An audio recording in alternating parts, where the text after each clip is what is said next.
بسم الله الرحمن الرحيم. يا هلا ويا مرحبا فيكم، حياكم الله. باقي من الرد هذا يعني تحت النص، ما شاء الله تبارك الله، ما شاء الله تبارك الله يا جماعة، ما شاء الله ما شاء الله ما شاء الله.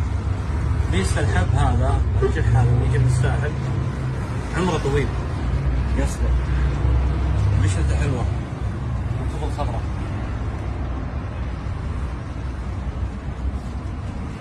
بس انه بشرط يكون مطوف من المزرعة على طول للثلاجة. واهدي اهداء هذه الجحة، واحلى تحية لاخوي علي الهوب، علي المعمري عماني، الله يحييك ويمسيك بالخير، يراسلني وانا جالس اراسل دايم، انعم واكرم.